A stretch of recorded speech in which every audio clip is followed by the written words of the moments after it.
नमस्कार, good morning. मी advocate Sunil Saundarmal, संस्थापक अध्यक्ष Aadhaar multistate cooperative credit society limited, Ambajogai. मी गेली 12 वर्षापासून आर्थिक साक्षरतेचा प्रचार आणि प्रसाराचं काम करतो. आधार मल्टीस्टेट चालवत असताना हे सगळ्या आर्थिक साक्षरतेचा प्रचार करत असताना माझ्या एक गोष्ट लक्षात अशी आलेली आहे की आमचे जे काही लोअर क्लास आणि मिडल क्लासचे जे लोक आहेत त्यांना आर्थिक साक्षरतेच्या बाबतीत ते खूप मागे आहेत आणि आर्थिक साक्षरता आपल्याला समजत नाही. म्हणून आपण श्रीमंत होण्याचा विचार करू शकत नाही. आणि म्हणून त्याच्यातला सगळ्यात महत्त्वाचा जो विचार आहे किंवा सगळ्यात महत्त्वाचं जे आर्थिक साक्षरतेमध्ये जर टॉपिक कुठला असेल तर तो आहे इन्कम. आणि इन्कम म्हणजे आपल्याकडे फक्त एकाच गोष्टीवर फोकस केला जातो आणि ती म्हणजे पगार मिळाला पाहिजे, नोकरी मिळाली पाहिजे आणि नोकरी मिळालं म्हणजे मी आनंदात जीवन जगेल. म्हणजे वन टाईप ऑफ इन्कमकडे लोकांचा जास्त कल असतो. परंतु जगामध्ये आणखीन उत्पन्नाचे खूप मोठे सोर्सेस आहेत, ते आपल्याला माहीत नसतात आणि आपण माहीत नसल्यामुळं त्याच्यावर विचार करत नाही आणि विचार नाही केल्यामुळं ते प्रत्यक्षात येत नाही. आणि म्हणून आज उत्पन्नाचे जे प्रकार आहेत ते 3 प्रकार मी आपल्यासमोर शेअर करणार आहे. नंबर 1, ॲक्टिव्ह इन्कम म्हणजे सक्रिय उत्पन्न,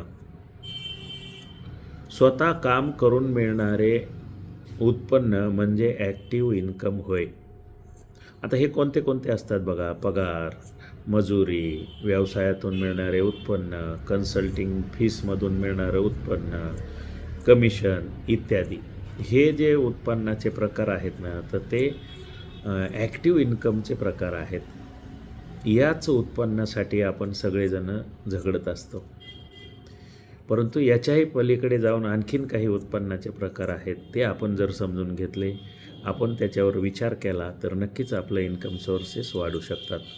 आणि म्हणून दुसरं जे उत्पन्नाचा प्रकार आहे तो आहे पॅशिव्ह इन्कम. पॅशिव्ह इन्कम म्हणजे निष्क्रिय उत्पन्न. म्हणजे एकदा गुंतवणूक केल्यावर नियमित मिळणारे उत्पन्न.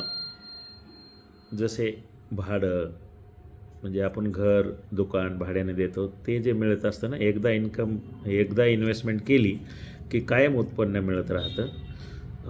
बँकेत FD केली तर FDवर व्याज आपल्याला कायम मिळत राहतो. देन आपण जर का एखाद्या बँकेचे कंपनीचे शेअर्स घेतले तर त्याच्यावर दरवर्षी आपल्याला लाभांश मिळत राहतो. आणि रॉयल्टी इन्कम म्हणजे जर तुम्ही एखादं चांगलं पुस्तक लिहिलं, तुम्ही एखादं चांगलं गाणं लिहिलं, तर त्या गाण्याचे किंवा त्या पुस्तकाची जी रॉयल्टी आहे, त्याच्या जितक्या पुस्तकाच्या प्रती तुमच्या छापल्या जातील तशी त्याची रॉयल्टी त्या लेखकाला मिळत असते. आणि म्हणून हे काम न करता मिळणारं उत्पन्न म्हणजे पॅशिव्ह इन्कम आहे आणि याकडं आपण फोकस केला पाहिजे. आणि तिसरा प्रकार आहे पोर्टफोलिओ इन्कम. पोर्टफोलिओ इन्कम म्हणजे कसं?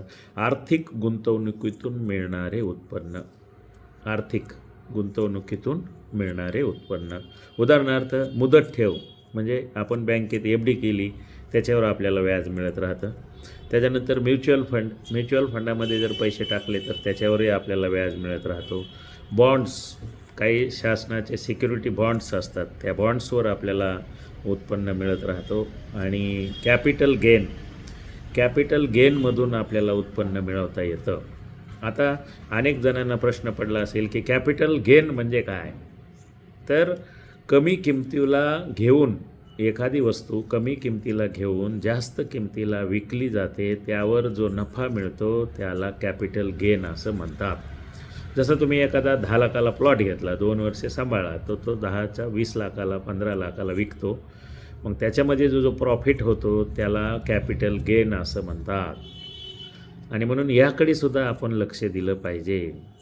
आणि आता बॉन्ड्स इन्कम म्हणजे काय? बॉन्ड्स मीन्स सरकारला किंवा मोठ्या कंपनीला आपण दिलेलं कर्ज. जसं आपण FD करतो बँकेमध्ये, तसं तुम्ही जर का सरकारकडे किंवा कंपनीकडे काही पैसे गुंतवले तर सरकार रस्ते रेल्वे प्रोजेक्टसाठी ते पैशाचा वापर करतं आणि आपल्याला ठराविक काळासाठी व्याज देते.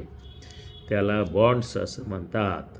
आणि म्हणून मला असं म्हणायचं आहे की सर्वसामान्य लोकांनी जर हे उत्पन्नाचे प्रकार समजून घेतले, एकाच उत्पन्नावर न राहता मल्टिपल उत्पन्नासाठी जर आपण प्रयत्न केले तर नक्कीच आपण आपली आर्थिक परिस्थिती बदलू शकतो. धन्यवाद. जय हिंद, जय सहकार. अधिक माहितीसाठी आमच्या जवळच्या शाखेशी संपर्क साधा. आधार देणारी हक्काची माणसं सदैव आपल्या सेवेत.